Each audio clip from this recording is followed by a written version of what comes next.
குடும்பத்திலேயே நான் தான் கடைசி பெண். என் பெயர் ரூபா.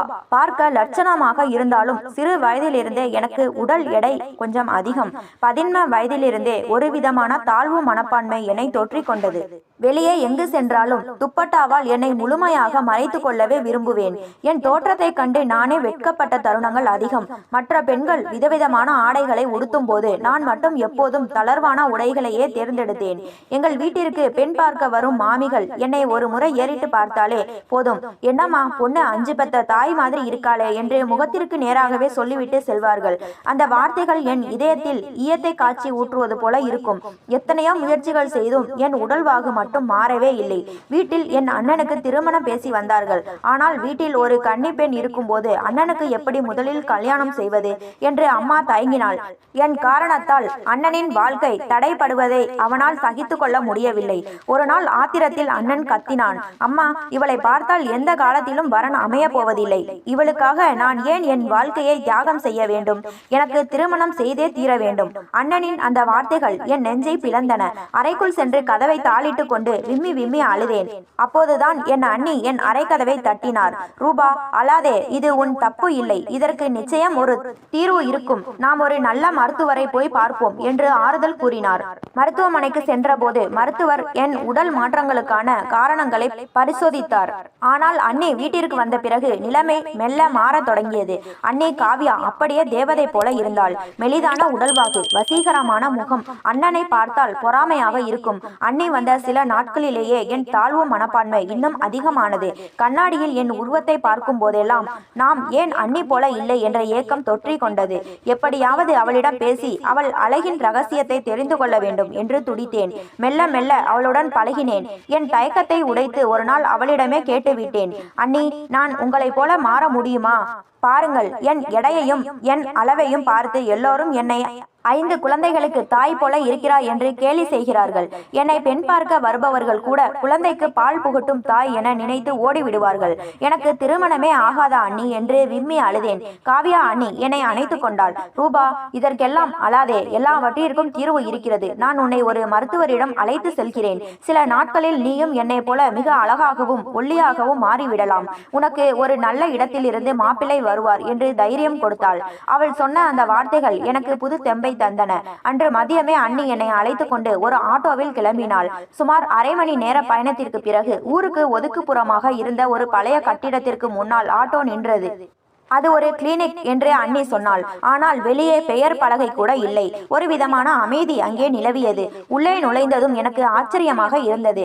அங்கே என்னை போலவே சில பெண்கள் அமர்ந்திருந்தார்கள். சிலருக்கு முகத்தில் பெரிய தழும்புகள், பருக்கள் இருந்தன. அவர்களை பார்க்கும்போது பரவாயில்லை, இவர்களை விட நாம் எவ்வளவோ மேல் என்று தோன்றியது. சிறிது நேரத்தில் அங்கிருந்த ஒரு பெண்மணி வெளியே வந்து அனைவரையும் பார்த்தார். அவரது பார்வை என் மீது நிலைத்தது. அவர் என்னை ஏற இறங்க பார்த்துவிட்டு ஒரு விசித்திரமான புன்னகையை உதிர்த்தார். அது ஒரு விதமான பயத்தை எனக்குள் ஏற்படுத்தினாலும் அண்ணி என் கையை பிடித்து கொண்டு, பயப்படாதே ரூபா, உன் கனவு நனவாக போகிறது என்று மெல்லிய குரலில் சொன்னாள். அப்போது உள்ளே இருந்த அறையிலிருந்து அடுத்த நபர் வரலாம் என்று ஒரு கனத்த குரல் கேட்டது. அந்த பெண்மணி அண்ணியை பார்த்து மெல்லியதாக சிரித்தாள். அண்ணியும் அவளுக்கு ஜாடையிலேயே ஏதோ பதில் சொன்னாள். அந்த பெண் என்னை பார்த்து ஒரு விதமான திருப்தியுடன் புன்னகைத்தது எனக்கு ஏனோ சங்கடமாக இருந்தது. அண்ணி என் காதருகே குனிந்து, ரூபா, இதோ பார், இந்த பெண் என்ன கேட்டாலும் உண்மையை சொல்லிவிடு. இவள்தான் உன்னை அந்த பெரிய பெண் மருத்துவரிடம் அழைத்து செல்வாள். உனக்கு இருக்கும் எல்லா பிரச்சனைகளையும் இவளிடம் தயங்காமல் சொல். அப்போதுதான் சிகிச்சை எளிதாக இருக்கும் என்று ரகசிய குரலில் சொன்னாள். அண்ணியின் வார்த்தைகளை நம்பி என் வாழ்க்கை மாறப்போகிறது என்ற நம்பிக்கையுடன் அந்த பெண்ணின் பின்னால் சென்றேன். ஆனால் அண்ணி என்னுடன் வரவில்லை. வெளியிலேயே நின்று விட்டாள். ஒரு சிறிய இருண்ட அறைக்குள் என்னை அழைத்து சென்றாள். அந்த பெண், உன் அளவை துல்லியமாக அளக்க வேண்டும். உன் உடல் எடையை சரிபார்க்க வேண்டும். உடலில் எவ்வளவு நீர் சத்து இருக்கிறது, எவ்வளவு கொழுப்பு இருக்கிறது என்று தெரிந்தால்தான் சிகிச்சையை தொடங்க முடியும். இந்த மெத்தையில் படுத்துக்கொள், நான் கருவியை கொண்டு வருகிறேன் என்றாள். அண்ணி ஏற்கனவே அவள் சொல்வதை கேள் என்று எச்சரித்திருந்ததால் நான் மறுபேச்சின்றி அந்த படுக்கையில் அமர்ந்தேன். ஒருவித பதற்றத்தில் கண்களை இறுக மூடிக்கொண்டேன். ஏதோ இயந்திரங்கள் இயங்கும் சத்தம் கேட்டது. திடீரென்று யாரோ என் கண்களில் ஒரு கருப்பு துணியை கட்டி மறைத்தார்கள். அண்ணி, அண்ணி, எங்கே என்று பயத்தில் கத்தினேன். சத்தம் போடாதே, இது சிகிச்சையின் முதல் பகுதிதான், அமைதியாக இரு என்று அந்த பெண்ணின் குரல் அதட்டியது. கண்களை கட்டிய பிறகு என்ன நடந்தது என்று எனக்கு தெரியவில்லை. சுமார் 5 முதல் 7 நிமிடங்கள் வரை ஏதோ விசித்திரமான வாசனை அந்த அறையில் வீசியது. ஏதோ ஒரு திரவத்தை என் உடலில் தடவுவது போல தோன்றியது. சிறிது நேரம் கழித்து என் கண் கட்டை அவிழ்த்தார்கள். நான் அவசரமாக என் உடலை பார்த்து கொண்டேன். ஆனால் நான் அப்படியே தான் இருந்தேன். என்ன இது, இப்படி 5 நிமிடம் கண்ணை கட்டினால் என் எடை குறைந்து விடுமா, என் சாதாரணமாகி விடுமா என்று என் மனதிற்குள் கேள்விகள் ஓடின. எந்த மாற்றமும் என்னிடம் தெரியவில்லை. ஆனால் என் உடல் முழுவதும் ஒருவிதமான எரிச்சல் மட்டும் மெல்ல மெல்ல பரவ தொடங்கியது.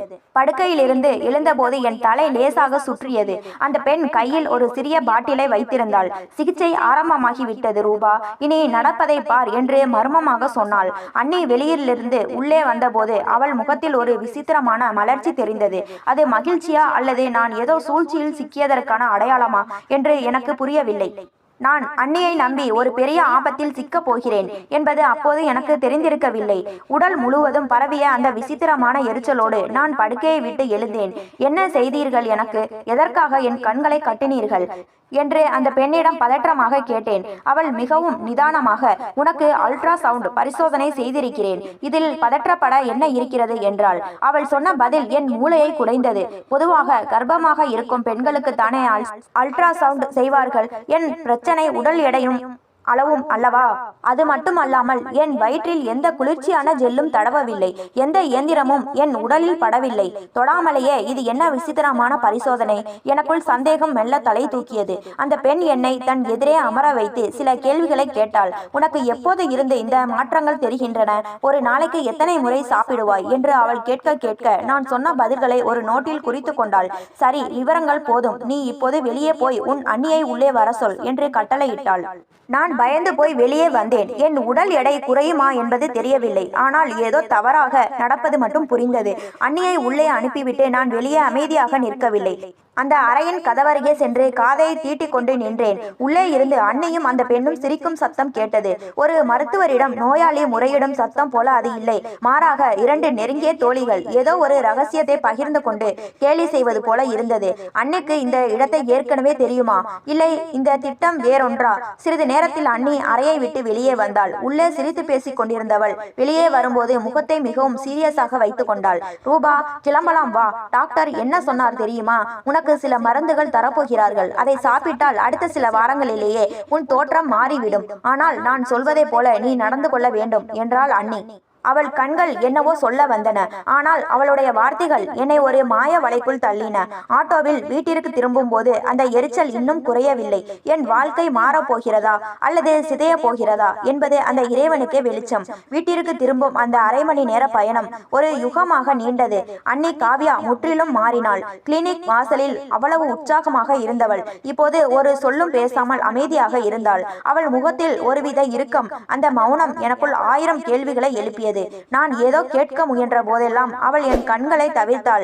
வீட்டின் வாசலில் இறங்கிய போது அந்த ரிக்ஷாக்காரர் என்னை ஒருவித பரிதாபத்தோடு பார்த்தார். ஏமா, ஒரு நிமிஷம் நில்லுங்க என்று அவர் எதையோ சொல்ல முற்பட்டார். அவர் கண்களில் தெரிந்த அந்த தயக்கம் ஏதோ ஒரு பெரிய ஆபத்தை அவர் முன்னரே அறிந்திருந்தது போல இருந்தது. ஆனால் காவ்யா அண்ணி மின்னல் வேகத்தில் அவரை தடுத்து, தேவையில்லாத பேச்செல்லாம் வேண்டாம், பணத்தை வாங்கி கொண்டு கிளம்பு என்று கடிந்து அவரை அனுப்பி வைத்தாள். அண்ணியின் அந்த முரட்டுத்தனமான செயல் என் இதயத்தை அதிர வைத்தது. என் அண்ணி இவ்வளவு கண்டிப்பானவள் இல்லையே. என்ன நடக்கிறது இங்கே? வீட்டிற்குள் நுழைந்ததும் அண்ணி என்னை நேராக என் அறைக்கு அழைத்து சென்றாள். கதவை சாத்தியவள் மெல்ல என்னை பார்த்தாள். அவள் கண்கள் வழக்கத்தை விடவும் அதிக கூர்மையுடன் இருந்தன. ரூபா, அண்ணன் வருவதற்குள் நான் சொல்வதை கவனமாக கேட்டுக்கொள் என்றாள் அண்ணி. அவள் குரல் இப்போது மிகவும் தாழ்வாகவும் ஆழமாகவும் இருந்தது. அந்த மருத்துவர் சொன்னது போல உன் உடல் மாற்றத்திற்கு ஒரு கடுமையான சிகிச்சை தேவை. இன்று உனக்கு கொடுத்தது வெறும் தொடக்கம்தான். இனி வரும் நாட்களில் நான் தரும் உணவுகளை தவிர வேறு எதையும் நீ சாப்பிட கூடாது. இந்த மருந்தை சாப்பிட்டால் உன் உடலில் இருக்கும் தேவையற்ற கொழுப்புகள் கரைந்துவிடும். ஆனால் ஒரு நிபந்தனை. என்ன நிபந்தனை அண்ணி என்று நடுக்கத்துடன் கேட்டேன். இந்த விஷயம் அண்ணனுக்கோ அம்மாவுக்கோ தெரியக்கூடாது. இது நமக்கான ரகசியம். நீ என்னிடம் முழுமையாக கட்டுப்பட்டு நடந்தால் மட்டுமே உன் கனவு நிறைவேறும். இல்லை என்றால் நீ எப்போதும் இந்த 5 பிள்ளைகளின் தாய் என்ற கேலியோடு தான் வாழ வேண்டியிருக்கும்.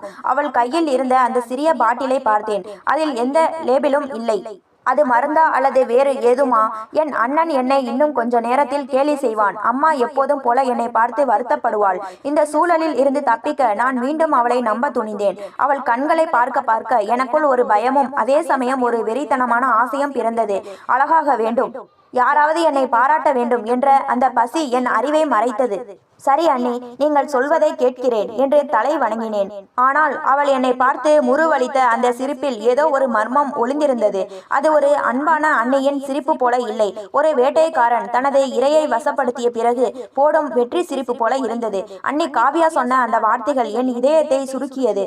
அம்மாவுக்கு தெரியாமல் இந்த டெஸ்ட் எடுக்க வேண்டும் என்று அவள் வற்புறுத்திய விதம் ஏதோ ஒன்றை பெரிய அளவில் மறைக்க முயற்சிப்பது போல எனக்கு பட்டது.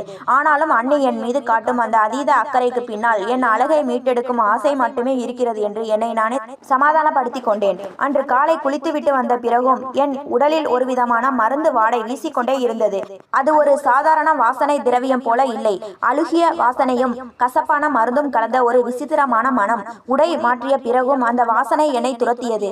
அண்ணி என் அருகில் வரும்போது மட்டும் அந்த வாசனையை ரசிப்பது போல ஒரு விசித்திரமான புன்னகையை சிந்துவாள். ரூபா, நீ கவலைப்படாதே, அந்த தைலம் உன் உடலுக்குள் வேலை செய்ய தொடங்கிவிட்டது. உன் உடலில் இருக்கும் நச்சுக்கள் தான் வியர்வையாக வெளியேறுகிறது. அதனால்தான் அந்த வாடை. இது நல்ல அறிகுறிதான் என்று என்னை தேற்றினாள். ஆனால் அன்று இரவு அந்த தைலத்தை தடவிய பிறகு எனக்கு நடந்த விஷயம் பயங்கரமானது. தூக்கத்தில் நான் இல்லை, ஒரு விதமான மயக்க நிலையில் இருந்தேன். ஏதோ ஒரு கனவு. அதில் நான் ஒரு பெரிய எந்திரத்தின் மேல் கிடக்கிறேன். என்னை சுற்றி சில அந்நியர்கள் நின்று விவாதிக்கிறார்கள். அவர்கள் பேசும் மொழி எனக்கு புரியவில்லை. ஆனால் என் உடல் ஏதோ மாற்றத்திற்கு உள்ளாவது போல உணர்ந்தேன். மறுநாள் காலை 10 மணிக்கு எழுந்தது என் வாழ்க்கையிலேயே முதல் முறை. என் உடல் தளர்வாக இருந்தது. ஆனால் அதே சமயம் ஏதோ ஒரு வலி என் மார்பக பகுதியில் மெல்லியதாக ஊடுருவியது. இன்று நாம் அடுத்த கட்டத்திற்கு செல்ல வேண்டும். இதுதான் மிக முக்கியமான டெஸ்ட் என்று அண்ணி உற்சாகமாக சொன்னாள். என்னை அவள் அழைத்து கொண்டு கிளம்பும் போது என் மனம் ஏதோ ஒன்றை உணர்த்தியது. அண்ணி, இதற்கு ஏன் இவ்வளவு ரகசியம்? அண்ணனிடமோ அல்லது அம்மாவிடமோ சொல்லிவிட்டு போனால் என்ன என்று கேட்டேன். அண்ணியின் முகம் உடனே மாறியது. ரூபா, நீ ஏன் இப்படி செய்கிறாய்? உனக்கு அழகு வேண்டுமா அல்லது குடும்பத்தின் கேள்விகள் வேண்டுமா? உன் அண்ணன் உன்னை 5 பிள்ளைகளின் தாய் என்று கிண்டல் செய்யும் போதெல்லாம் நீ அழுது கொண்டே இருக்க போகிறாயா? என் மேல் நம்பிக்கை இல்லையா என்று என்னை உணர்ச்சி வசப்பட வைத்தாள். நான் மீண்டும் மௌனமானேன். ஆனால் அன்று அந்த மர்மமான கிளினிக்கிற்கு சென்றபோது அங்கே ஒரு வித்தியாசமான ஆள் நின்று கொண்டிருந்தார். அவர் பார்ப்பதற்கு ஏதோ பெரிய விஞ்ஞானி போல இருந்தார். அந்த பெண்மணி அண்ணியிடம் ஒரு கோப்பை கொடுத்தாள். அண்ணி என்னை பார்த்து, பயப்படாதே, இது உன் வாழ்வை மாற்றும் முதல் படி என்று சொல்லி அந்த அறைக்குள் என்னை தள்ளினாள். கதவு பூட்டப்பட்டது. உள்ளே அறையில் வெளிச்சமே இல்லை. ஏதோ ஒரு நீல நிற ஒளி மட்டும் மின்மினி பூச்சி போல அங்கே அலைபாய்ந்தது. அந்த விஞ்ஞானி போன்ற மனிதர் என் அருகில் வந்து, உன் உடலை சமர்ப்பிக்க தயாரா என்று கேட்டார். அவர் குரலில் இருந்த அந்த அதிகாரம் நான் ஏதோ ஒரு பிழையான பாதையில் வந்துவிட்டேன் என்பதை எனக்கு உணர்த்தியது. ஆனால் கதவு பூட்டப்பட்டு விட்டது. நான் மாட்டிக்கொண்டேன். அந்த அறையில் இருந்த கண்ணாடி சாதாரணமானது அல்ல. அதன் மேற்பரப்பில் ஏதோ ஒரு விசித்திரமான மினுமினுப்பு இருந்தது. அந்த பெண்மணி சொன்னபடியே நான் அந்த திசை திரும்பாமல் அசைவின்றி அமர்ந்திருந்தேன். அமர்ந்த சில நிமிடங்களிலேயே என் கண்கள் தானாகவே சொருக தொடங்கின. ஏதோ ஒரு காந்த சக்தி என்னை உறங்க வைத்தது போல இருந்தது. நான் சுய நினைவை இழந்த அந்த நேரத்தில் அறையில் ஏதோ மெல்லிய சத்தங்கள் கேட்டன. ஆனால் என்னால் கண்களை திறக்க முடியவில்லை. விழித்தபோது என் உடல் ஒரு மரக்கட்டை போல உறைந்து போயிருந்தது. ஒவ்வொரு மூட்டிலும் பயங்கரமான வலி. உடல் முழுவதும் யாரோ ஏதோ கனமான பொருளால் அடித்தது போல ஒரு உணர்வு. என் கைகளும் கால்களும் ஏதோ ஒருவித சோர்வினால் நடுங்கின. மிக கஷ்டப்பட்டு எழுந்து சுவரில் பிடித்து கொண்டே தடுமாறி வெளியே வந்தேன். நான் கண்ட காட்சி என் இதயத்தை உறைந்து போக வைத்தது. அங்கே அந்த அறையின் வெளியே காவ்யா அண்ணியும் அந்த விசித்திரமான பெண் மருத்துவரும் அமர்ந்து குலுங்கி குலுங்கி சிரித்து கொண்டிருந்தார்கள். அவர்களை பார்த்தால் ஏதோ ஒரு பெரிய வேடிக்கையை பார்த்துவிட்டு வருவது போல இருந்தது. நான் அங்கே நின்றிருப்பதை பார்த்ததும் அவர்கள் சட்டென்று தங்கள் சிரிப்பை அடக்கி கொண்டார்கள். அண்ணியின் கண்கள் என் மேல் ஒரு கூர்மையான பார்வையை வீசின. அது அன்பான பார்வை அல்ல, ஏதோ ஒரு சோதனையில் வெற்றியை காணும் ஒரு ஆய்வாளரின் பார்வை. ரூபா, என்னம்மா இப்படி தள்ளாடுகிறாய்? கொஞ்சம் தண்ணீர் குடி என்று அண்ணி பதறி ஓடி வந்து என்னை தாங்கி கொண்டாள். ஆனால் அவள் தொடுதலில் கூட ஒருவிதமான இறுக்கம் இருந்தது. அண்ணி, என்ன நடந்தது? ஏன் என் உடல் இப்படி வலிக்கிறது? அந்த அறையில் என்னை என்ன செய்தீர்கள் என்று என் குரல் நடுங்கியது. அந்த பெண் மருத்துவர் எழுந்து வந்து என் முகத்தை உற்று பார்த்தாள். அவள் கையில் ஒரு நவீன ஸ்கேனர் இருந்தது. பயப்படாத ரூபா, இது வெறும் தசை மாற்றம்தான். உன் உடலில் இருந்த தேவையற்ற கொழுப்பை நீக்குவதற்கான அதிர்வு சிகிச்சை முடிந்துவிட்டது. அதனால்தான் இந்த வலி. இதோ பார், உன் தோற்றம் மாறத் தொடங்கிவிட்டது என்று அந்த பெண் சொன்னாள். அவள் சொன்ன சொன்னதை கேட்டு என் உடலை பார்த்தேன். ஆமாம், நான் போட்டிருந்த அந்த பளபளப்பான உடை முன்பு இருந்ததை விட எனக்கு சரியாக பொருந்தி இருந்தது. எடை குறைந்த உணர்வு மேலோட்டமாக இருந்தது. ஆனால் என் உள்ளுறுப்புகள் ஏதோ ஒரு ஆபத்தை எச்சரிப்பது போல துடித்தன.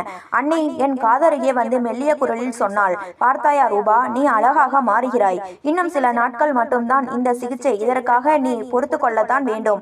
இப்போது கிளம்புவோம். அண்ணன் வீட்டிற்கு வந்து விடுவான். அண்ணி என்னை அழைத்து சென்று ரிக்ஷாவில் அமர வைத்தாள். ஆனால் அந்த பெண் மருத்துவர் என்னை பார்த்து விடுத்த அந்த சிரிப்பு மட்டும் என்னை துரத்தி கொண்டே இருந்தது. அந்த சிரிப்பில் ஏதோ ஒரு கேலி இருந்தது. ஏதோ ஒரு ரகசியம் அந்த பளபளப்பான உடைகளுக்கு பின்னால் ஒளிந்திருந்தது. என் குடும்பத்தினர், என் வீடு, அண்ணி, அந்த மர்மமான கிளினிக், அனைத்திலும் ஏதோ ஒரு சதி இருப்பது போல என் மனம் அலறியது. வீட்டிற்கு திரும்பும் அந்த பயணம் என் மனதை ஒரு போராட்ட களமாக மாற்றியது. அண்ணி காவ்யா அங்கே ரிக்ஷாவில் அமர்ந்திருந்தாலும் அவளுடைய பார்வைக்கும் அந்த பெண் மருத்துவரின் சிரிப்புக்கும் இடையே ஏதோ ஒரு முடிச்சு இருப்பதை என் உள்ளுணர்வு எச்சரித்தது. நான் அணிந்திருந்த அந்த பளபளப்பான உடை பார்ப்பதற்கு மிக அழகாக இருந்தாலும் அது ஏதோ ஒரு செயற்கையான பிளாஸ்டிக் கவசம் போல என் தோளில் ஒட்டி இருந்தது. அண்ணி, என் உடலில் ஏதோ ஒரு விசித்திரமான மாற்றம் தெரிகிறது. இந்த தைலம் போட்ட பிறகு என் தசைகள் மரத்து போவது போல இருக்கிறது. இது சாதாரண சிகிச்சை தானா என்று மெல்லிய குரலில் கேட்டேன். காவ்யா என்னை முறைத்து பார்த்தாள். அவள் கண்கள் வழக்கத்தை விடவும் அதிக குரூரத்துடன் மின்னின. நீ ஏன் இப்படி பிடிவாதம் பிடிக்கிறாய் ரூபா? அழகாக மாற வேண்டுமானால் சில வழிகளை தாங்கத்தான் வேண்டும். உன் அண்ணன் உன்னை 5 பிள்ளைகளின் தாய் என்று கிண்டல் செய்வதை மறந்துவிட்டாயா? உன் முகத்தை இப்போது கண்ணாடியில் பார், ஒரு தேவதை போல இருக்கிறாய் என்று என்னை மடை மாற்றினாள். வீடு வந்து சேர்ந்ததும் நான் நேராக என் அறைக்கு சென்றேன். அண்ணி எனக்கு கொடுத்த அந்த தைல பாட்டிலை மேஜை மீது வைத்தேன். இன்று அந்த பெண் மருத்துவர் எதையோ கவனிக்காமல் விட்டுவிட்டாள். அந்த பாட்டிலின் அடியில் ஒட்டப்பட்டிருந்த ஒரு சிறிய சீட்டு, அதில் ஒரு போன் நம்பரும் ஏதோ ஒரு மர்மமான வாசகமும் இருந்தது. தயார் நிலையில் இருங்கள், இன்று இரவு. என் இதயம் படபடவென்று அடித்து கொண்டது. நான் இன்று இரவு தூங்கக்கூடாது என்று தீர்மானித்தேன். இரவு கவிழ்ந்தது. வீட்டில் அனைவரும் ஆழ்ந்த உறக்கத்தில் இருந்தனர். அண்ணி தன் அறையில் இருப்பதாக நினைத்து கொண்டாள். ஆனால் நான் தூங்குவது போல நடித்துவிட்டு மெல்ல கதவை திறந்து வெளியே வந்தேன். அண்ணியின் அறை கதவு சற்றே திறந்திருந்தது. உள்ளே இருந்து ஒரு விசித்திரமான குரல் கேட்டது. அண்ணி போனில் பேசிக் கொண்டிருந்தாள். ஆமாம், அந்த பெண் இப்பொழுது நம் கட்டுப்பாட்டில் இருக்கிறாள். இன்னும் ஒரு டோஸ் மருந்தை கொடுத்து விட்டால் அவள் சுய நினைவு முழுமையாக நம்மிடம் வந்துவிடும். பிறகு அந்த பழைய கிளினிக் விஷயங்களை அவள் மறந்தே போய்விடுவாள். நம் திட்டம் வெற்றியடைய போகிறது. அவள் பேச்சை கேட்டதும் என் கால்கள் தளர்ந்து போயின. அண்ணி என் அழகை மீட்கவில்லை, மாறாக என் அடையாளத்தையே அழிக்க பார்க்கிறாள். அது மட்டுமல்ல, ஏதோ ஒரு பெரிய கும்பலோடு சேர்ந்து என்னை ஏதோ செய்ய திட்டமிடுகிறாள். சரியாக அப்போது அண்ணன் அசத் அறையை விட்டு வெளியே வந்தான். என்னை பார்த்ததும் அதிர்ந்து போனான். ரூபா, இந்த நள்ளிரவில் ஏன் வெளியே நிற்கிறாய்? உன் அண்ணி அறைக்குள் ஏன் சத்தம் கேட்கிறது என்று கேட்டாள். நான் அண்ணனின் கையை பிடித்துக்கொண்டு விம்மி அழுதேன். அண்ணா, என்னை மன்னித்து விடு. அண்ணி என்னை ஏதோ ஒரு பெரிய ஆபத்தில் தள்ளுகிறாள். அவள் பேசுவதை கேள் என்று அவனை அண்ணியின் அறைக்கு இழுத்து சென்றேன். அண்ணி போனை வைத்துவிட்டு அண்ணனை பார்த்ததும் நிலை குலைந்து போனாள். அந்த நொடியில் என் சந்தேகங்கள் அனைத்தும் உண்மையானது, உறுதியானது. அந்த மர்மமான கிளினிக்கின் முகத்திரை கிளிய போகிறது என்பது மட்டும் எனக்கு தெளிவாக தெரிந்தது. அன்னை காவ்யா அறைக்குள் அமர்ந்து யாருடனோ மிக கொடூரமாக பேசிக் கொண்டிருந்தாள். அண்ணன் அசத் மெல்ல கதவை தட்டினான். கதவு திறந்த சத்தம் கேட்டு அவள் நிமிர்ந்து பார்த்தாள். என்னையும் அண்ணனையும் ஒன்றாக பார்த்ததும் அவள் கண்கள் பயத்தில் சுருங்கி போயின. போனை வேகமாக கீழே போட்டாள். ரூபா, அசத், என்ன செய்கிறீர்கள் இங்கே என்று அவள் குரல் திக்கியது. அண்ணன் கோபத்தில் கர்ஜித்தான். உன் போனில் பேசியது யார் காவ்யா? ரூபாவை எங்கே அழைத்து சென்றாய்? அந்த கிளினிக் என்ன இடம்? காவ்யா சட்டென்று தன் பிடிவாதத்தை மாற்றிக்கொண்டாள். அசத், நீ தவறாக புரிந்து கொள்கிறாய். ரூபாவுக்கு உடல் எடை அதிகமாக இருப்பதாக கவலைப்பட்டேன். அதற்காகத்தான் அது ஒரு சிறிய சிகிச்சை மையம் மட்டும்தான் என்று கதறினாள். சிகிச்சை மையமா? அப்படியானால் ஏன் சுய நினைவை இழக்க செய்வோம் என்று பேசினாய்? ஏன் என் தங்கையை மிரட்டுகிறாய்? அண்ணன் அவளை நோக்கி பாய்ந்தான். அந்த நிமிடமே வீட்டின் அழைப்பு மணி அடித்தது. கதவை திறந்த போது அங்கே அந்த மர்மமான பெண் மருத்துவரும் அவர்களுடன் இருவர் நின்றிருந்தனர். என்ன, இன்னும் வேலை முடியவில்லையா என்று அந்த பெண்மணி அலட்சியமாக உள்ளே நுழைய முயன்றாள். அசத் அவர்களை தடுத்து, யார் நீங்கள்? என் வீட்டிற்குள் நுழைய என்ன உரிமை இருக்கிறது என்று கத்தினான். அந்த பெண்மணி அண்ணியை கண்டு, காவ்யா, இவளை இன்னும் சரி செய்யவில்லையா? நீ சொன்னபடி அவளை கடத்தி கொண்டு போக நாங்கள் தயாராக வந்திருக்கிறோம் என்று பகிரங்கமாக சொன்னாள். நான் அதிர்ச்சியில் உறைந்து போனேன். என்னை அன்னை கடத்த போகிறாளா? அண்ணன் அசத் அந்த பெண்ணின் சட்டையை பிடித்து உலுக்கினான். உண்மைகள் ஒவ்வொன்றாக வெளிவந்தன. அந்த கிளினிக் என்பது ஒரு போலி மையம். அவர்கள் ரூபாவை போன்ற போன்ற பெண்களை கடத்தி அவர்களை விசித்திரமான பரிசோதனைகளுக்கு உட்படுத்தி பிறகு அவர்களை பற்றிய அவதூறுகளை பரப்பி மிரட்டி பணம் பறிக்கும் ஒரு கும்பல். அண்ணன் உடனே போனை எடுத்து போலீஸுக்கு அழைத்தான். அண்ணி தப்பிக்க முயற்சி செய்தாள். ஆனால் அண்ணன் அவளை வலுக்கட்டாயமாக அறைக்குள் தள்ளி பூட்டினான். சிறிது நேரத்தில் போலீஸ் வந்தது. காவ்யா மற்றும் அந்த பெண்மணி அவர்களது கூட்டாளிகள் அனைவரும் கைது செய்யப்பட்டனர். அண்ணி போலீஸ் வேனில் ஏறும்போது என்னை பார்த்து, நீ அழகாக மாறினால் உன் அண்ணன் உன்னை விட என்னை அதிகமாய் நேசிப்பான் என்ற பொறாமைதான் ரூபா. ஆனால் என் திட்டம் தோல்வி அடைந்து விட்டது என்று கத்தினாள். அந்த நிமிடமே என் மனதில் இருந்த பாரம் குறைந்தது. என் அண்ணன் என்னை அணைத்து கொண்டான். என்னை மன்னித்து விடு ரூபா, அழகை விட உன் உயிரும் உன் கண்ணியமும் தான் எனக்கு முக்கியம் என்று அழுதான். அந்த விசித்திரமான கிளினிக்கின் சதி முறியடிக்கப்பட்டது. நான் மெதுவாக ஆரோக்கியமான உணவு மற்றும் உடற்பயிற்சி மூலம் என் எடையை குறைக்க ஆரம்பித்தேன்.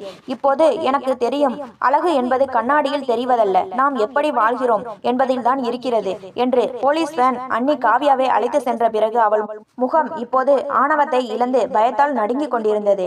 என் அண்ணன் அசத் தன் தப்பை உணர்ந்து என்னை கட்டிப்பிடித்து கதறி அழுதான். அம்மா, என் தலைமுடியை தடவி கொடுத்து, ரூபா, இது உன் தவறு அல்ல, பேராசை பிடித்தவர்கள் செய்த சதி இது, நீ தப்பித்து வந்ததே பெரும் பாக்கியம் என்று எனக்கு ஆறுதல் கூறினாள். ஆனாலும் அந்த அறையில் நடந்த கொடூரங்கள் என் மனக்கண்ணில் நிழலாடிக் கொண்டே இருந்தன. என் கண்ணிமை பறிபோன அந்த நிமிடங்களை நினைக்கும் போதெல்லாம் என் உடல் நடுங்கும். இனி என் வாழ்க்கை என்னமாகும்? யார் என்னை மணப்பார்கள் என்ற கேள்வி என் இதயத்தை பிளந்தது. சில மாதங்கள் கடந்தன. போலீஸ் விசாரணையில் பல திடுக்கிடும் தகவல்கள் வெளிவந்தன. அந்த பெண் மருத்துவர் மற்றும் அவள் சார்ந்த கும்பல் என்னை போன்ற பல அப்பாவி பெண்களை பிடித்து இதுபோல மிரட்டி தவறான செயல்களில் ஈடுபடுத்தி வந்திருப்பது தெரிய வந்தது. நான் கொடுத்த அந்த வீடியோ ஆதாரம்தான் அவர்களுக்கு சாட்டை அடி கொடுத்தது. அந்த கும்பலை சேர்ந்த அனைவரையும் போலீஸ் கைது செய்தனர். என் அண்ணன் என் முன் மண்டியிட்டு மன்னிப்பு கேட்டான். உன் உடல் எடையை பார்த்து நான் கேலி செய்ததால் தான் நீ இவ்வளவு பெரிய ஆபத்தில் சிக்கினாய், என்னை மன்னித்து விடு ரூபா என்றான். நான் மெல்ல சிரித்தேன். அந்த சிரிப்பில் துக்கம் இருந்தது, ஆனால் கூடவே ஒரு புதிய உறுதி இருந்தது. எடையை குறைக்க தப்பான பாதையை தேர்ந்தெடுத்தது என் தவறு. ஆனால் இப்போதோ நான் முறையாக உடற்பயிற்சியும் ஆரோக்கியமான உணவும் எடுத்துக்கொள்ள தொடங்கினேன். மெல்ல மெல்ல என் எடை குறைந்தது. உடல் ஆரோக்கியமானது. ஆனால் உள்ளுக்குள் இருந்த வடு மட்டும் ஆறவில்லை. ஒரு நாள் என் அண்ணனின் நண்பர் ஆகாஷ் வீட்டிற்கு வந்திருந்தார். அவர் ஒரு சமூக ஆர்வலர். எங்கள் குடும்பத்தில் நடந்த அந்த பெரிய விபத்தை பற்றி அவர் அறிந்திருந்தார். அவர் என்னிடம் பேசும்போது என்னை ஒரு பாதிக்கப்பட்ட பெண்ணாக பார்க்காமல் ஒரு தன்னம்பிக்கை கொண்ட பெண்ணாக பார்த்தார். ரூபா, உன் கண்ணிமையை திருடியது உன் வாழ்க்கை அல்ல, அந்த கயவர்கள். உன்னை படைத்த இறைவன் உனக்கு ஒரு புதிய விடியலை தருவான். நீ ஏன் இன்னும் உன்னை தாழ்த்தி கொள்கிறாய் என்று அவர் கேட்டார். அவரது வார்த்தைகள் என் மனதில் ஒரு மாற்றத்தை ஏற்படுத்தின. என் அழகு என்பது என் உடல் எடையில் இல்லை, என் மன உறுதியில்தான் இருக்கிறது என்பதை நான் உணர்ந்தேன். நான் செய்த தவறில் இருந்து பாடம் கற்றுக்கொண்டேன். வீட்டின் 4 சுவர்களுக்குள் முடங்கி கிடக்காமல் இப்போது நான் பெண்களுக்கான விழிப்புணர்வு முகாம்களில் கலந்து கொள்கிறேன். தவறான பாதைக்கு செல்பவர்களிடம் எனக்கு நேர்ந்தது உங்களுக்கும் நேராமல் இருக்கட்டும், பெற்றோரிடம் உண்மையை சொல்லுங்கள் என்று எச்சரிக்கிறேன். என் வாழ்க்கை முழுமையாக மாறிவிட்டது. நான் மெலிதான தோற்றத்தை பெற்றேன், ஆனால் அதைவிட முக்கியமாக மன வலிமையை பெற்றேன். அன்று அந்த சிக்கலில் இருந்து தப்பித்தது என் உயிர் மட்டுமல்ல, என் எதிர்காலமும் தான். பெற்றோரிடம் எதையும் மறைக்காதீர்கள். பேராசையும் குறுகிய கால தீர்வுகளும் ஆபத்தானவை. உங்கள் உடல் எதுவாக இருந்தாலும் உங்களை நேசிப்பவர்களிடம் உண்மையாக இருங்கள். இது போன்ற கதைகளை தொடர்ச்சியாக கேட்க லைக் பண்ணுங்க, ஷேர் பண்ணுங்க, கமெண்ட் பண்ணுங்க, மறந்து விடாமல் சப்ஸ்கிரைப் பண்ணுங்க.